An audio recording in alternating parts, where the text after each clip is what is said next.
Okay, ready? 3, 2, 1. What's up, guys? So, guys, today is Sunday, like, afternoon. And last night we had a very, very scary situation. And we're going to tell you guys, just that way y'all know to be aware. And to always be, like, paying attention to your surroundings. Because this literally happened out of nowhere. And it was completely, like, unexpected. Is it good? Try that. Try mine. I didn't get any. Oh, sorry. Anyways, guys, Saturday night, okay? Today's Sunday morning. Yeah, so it was like 10 o'clock, okay? So we went to Target, which is directly across from our apartment. Like, we could probably walk, but the only thing is like there's a highway and an underpass and stuff like that. Very, very close. Like, not even a mile. Like, not even. So we go to Target because we were gonna have a workout at our apartment gym and I need some good headphones, so I went and got some Beats. I had Brayden go buy me some Beats at Target, and Target closed at 10, so Brayden got them, got back in the car. I was like setting them up, I was charging them up real fast. We were kind of talking and then we left, okay? So we were headed to our apartment to go work out. We get on like the feeder, take a turnaround, and then we're just on another feeder basically, right? And so you can go onto the highway or you can just keep going straight and it'll eventually take you to a light, and it's just down to one lane because there's like construction because they're building the highway. So me and Brain are just casually talking, like just a Saturday evening for us. So we go to turn right into our apartment complex. He puts on his blinker. But we usually don't go out far on like Saturday nights. Like, usually we're just in, but if we absolutely have to go out to like grab fast food or something, like we don't leave like the area. No, we like, don't. We're like really like homebodies. Like, we're already like SpongeBob in that one episode where he's like, the gang's all here. Yes. Like, we just stay inside. And actually, like, we're inside so much, we have like no friends. We're like, we need to go out and explore more because we're only young for so long. But now I'm like scared. I'm not scared to go out, but like anyways. So it's crazy. We come back across the across the highway because we live on the, whatever. And then so we're turning like into, so like we're turning into our apartment complex. Brayden's like, we're just talking and we're 2 minutes away from home. Like, literally 2 minutes away. Well, at this point we were probably like a minute. Like, it wasn't even that far. But Brayden goes, like, I'm just talking. He puts on his blinker. We start to turn right, and then Brayden goes, look at this guy on my ass. And so I turned around, and at first, like, we have a Jeep. You can see through this big window in the back. But it was like dark out, and at first I was like, where? And then I saw him. He was so close because his headlights I couldn't see his headlights. He was so close to us. I'm surprised he didn't hit us. He just like lays on the horn. And so like, and we're turning right and we're like, WTF is this guy's problem? So Brayden kind of gives him a little honk, and then we just kind of drive and we turn right, like not really thinking anything of it. Like, hey, you're in the wrong, dude. Like, we're not.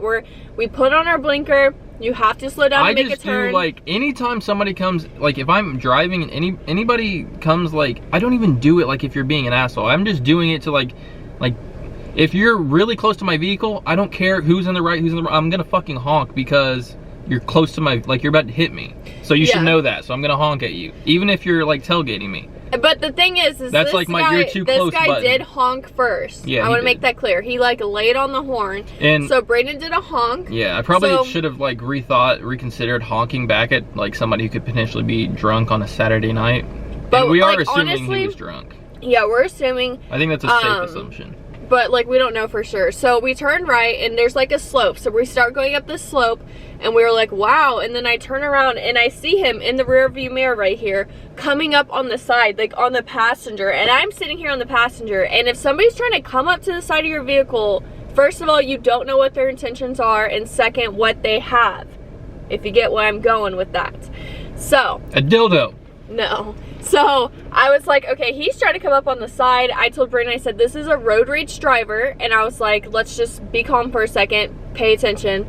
And I thought he was just gonna kind of like get on our ass and try to do like his thing to make himself feel better, and then he was gonna leave, right? Yeah. So once he starts trying to come up to the side of us, Brayden speeds up a little bit, and then this guy speeds up and he chases us, staying on the horn around 3 restaurants. Like, we're trying to go left and right and curve, and like there's cars in the parking lot because people are out for dinner. And we're just trying to get away and like lose this guy, because this guy was like on a whole nother level. He was so mad. Yeah. I don't understand.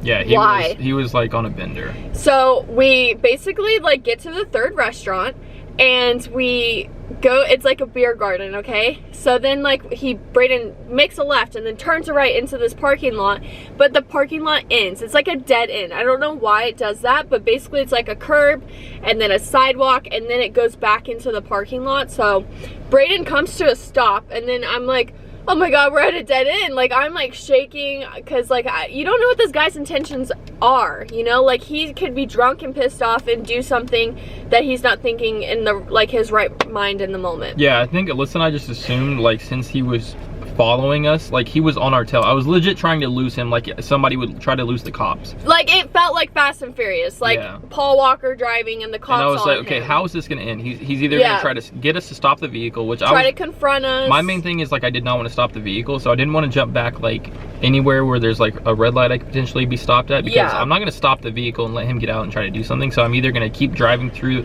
a red light, which could be dangerous, or Alyssa had a great idea to like drive to the nearest police station. We looked it up. Like, what's funny is we went back and looked this morning and we retraced our tracks, and it honestly didn't seem like that far, but in the whole experience it felt like it was a long time, like this guy was chasing us. Yeah. And I looked it up and the closest police station was like 3 miles away, and I think it was just kind of too far. Yeah, I think it was like a 2 or 3 minute chase, but it felt like a long time. At least 10 minutes. Like, it was stressful. But so we get to this dead end and you're at a stop, and so I didn't know what Brayden was gonna do. I pulled in, and I like this parking lot I'm not familiar with, right? Because I don't, you know, I'm just not.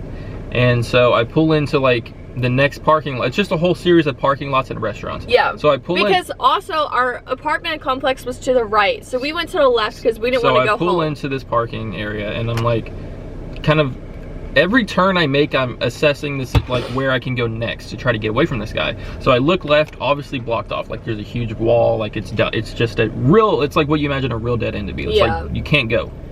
And then I look to the right, and it's separate. It's like a hill, and then it separates into another. It's like a curb, and then it's like a sidewalk, and then it goes back into the parking lot. So Brayden is at a stop, and he just immediately starts driving. And I can't go back because the guy comes in behind me. So I'm in a little like a cul-de-sac little area that we're like cornered basically because he's behind us. So we can't back up and try to turn around. The only thing was to go forward, or else if we sat there longer, he probably would have gotten out of the car and like try to come confront us or something. So Brayden starts climbing and driving over the sidewalk, and then as he was doing this, I was like, the axle underneath our vehicle is gonna scrape or something. Like, I don't know. And guys, when he was chasing us, I don't know how fast we were going, but we were going fast. Like, at times I felt like the Jeep was lifting up on its side because we were having to curve so quickly, because he was like, we could not see his headlights. He was on our ass the entire time. And so like, he was very close to us, and we were still driving very fast. And like, I felt like the Jeep was lifting up, so I was like kind of just like holding on like this, and I was like, oh my God, oh my God, oh my God, oh my God. So like, Brayden goes over the sidewalk, skirts out of there, and then leaves out of the entrance that we had just came back in, goes right, and then goes back under the underpass. We pass by the Target again, and we just kind of drive, and then just like wait for him to like leave the area, and that's how we ended up losing him. Yeah. But it was very scary because like, we've never been in a situation like that. So guys, that like brought us to the realization that after like we assessed that situation, if we didn't have a Jeep and we had like a sporty car, like the old Audi we used to have, like we were legit in a dead end, the guy would have gotten out. Probably, I imagine he would have gotten out. I mean, he was hot on our ass. Yeah, like, he what's was he like, gonna just and chase laying us on the horn. Yeah, so I imagine he wanted to get us to stop and confront us. Yeah. But never stop your car, guys, if a drunk driver's chasing you. Yeah. Try to avoid red lights. We were looking for a cop. Immediately, what we could have done though is what my mom said. You should have called 911 in this situation and been like, hey, this guy's chasing me, because she said normally they'll send a cop that's close by to try to get there and tell them that location, and then try to keep driving around that location until the cop sees. And I wish I did that, but honestly, Brayden said call the cops. It was over before. Brayden said call the cops, and I couldn't think of the number. It's fucking 911. Like, I don't know if you're still not joking about that? No, okay. I really couldn't think. I was like looking at police department number, and then I was like, I don't know, like, I just thought 911 was only for, like, emergencies, but I guess that kind of was an emergency, but they can dispatch you to a police officer that's close by. And there's a whole bunch of parked cars in this parking lot, because it's late at like night, tricky, people are, like, finishing up their dinner and leaving the bars, and there's, like, headlights on, and people are watching this high-speed, like, chase, and nobody fucking, well, I mean, what are they Nobody helped, but also at the same time, they were probably just confused, like, they're like, what's happening here? But, I mean, all because we had to slow down to turn right. You know, like, you have to slow as you turn, or else, like, you can't just take a turn really fast. All because we slowed down to turn right. He was angry that, I'm assuming he had to slow down his vehicle so we could turn. Like, I don't know exactly what happened. It just went from 0 to 100 like that. Anyways, guys, this is like our own little realization and a warning to you guys. Like, if you can, have something to defend yourself with. Whether it be like pepper spray, or a taser. Always have something. So like, yeah, we wouldn't have felt any better about the situation, and like I tell Alyssa this, like I wouldn't have felt comfortable regardless. Like, it's still a crazy situation to be in, but it would have been nice to have something to defend ourselves with. Yeah, like the only thing I know that we had was a kitchen knife, and it's somewhere in this Jeep, and our Jeep is honestly like a mess. So and I honestly thought he was gonna hit us. By the way, we didn't even mention this. He was so hot on us. I thought multiple times he was gonna hit us. I thought either he was gonna hit us. I'm very surprised. He was that close. Like, we couldn't even see the headlights out of the back window because he was so close. Yeah. I thought A, he was gonna hit us, or 2, we were having to drive so fast to get away from him and take these turns. And you guys know, like some of y'all may know, Jeeps are top heavy. So like when we were taking these turns fast, when I said I felt like the Jeep was lifting up on one side, I thought we were also gonna flip. Like, it was, I cannot make this up. It was so, he was so close to us. Yeah. But yeah, so anyways, so always make sure that you guys have something on you to protect yourselves, and make sure your doors are locked. Make sure that you have a phone charged nearby to call 911. We didn't prepare ourselves with. Like, we weren't proactive about it. Like, our doors are not automatically locked. Like, it's a very basic Jeep. We have to sit here and lock the doors. We had nothing to defend ourselves with. No. So today we're coming to the realization we need to learn how to kind of defend ourselves. Yeah. So, yes. But it would have, you know, if this guy had...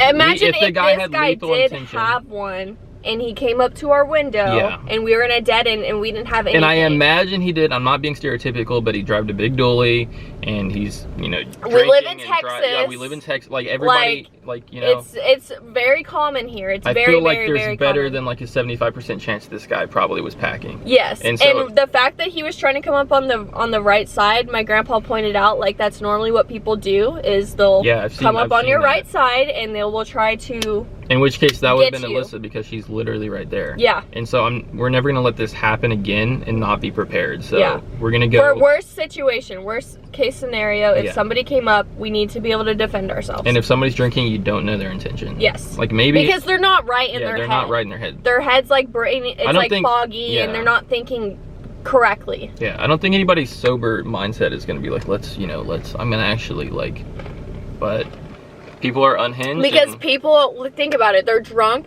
they're so mad in the moment, nothing else matters. They're just so mad, they want to get revenge. You don't think so that's why he immediately chased us. That's why he was trying to pull up on the side. If we were really at that dead end and we couldn't jump the sidewalk, he's so pissed, he would be like, they're right there, this is my chance. Like, you know, like, people don't think about the consequences in the end. They just do what they think in the moment. Yeah. So always be careful. I'm not saying that's what would have happened, but it's a very good guess, because we live in Texas. Always assume the worst. Always assume the worst. Always assume the worst, yeah. So, like I said, guys, we're gonna go to the gun range today. Shopping. And get some practice in, also for me. Just to make ourselves feel better about our own safety, guys. And I suggest everybody do the same. Yeah. Really. Yeah. You know. So. You can get throwing knives. You can get pepper spray. You can get pepper spray. Taser. Like, literally anything to defend yourself.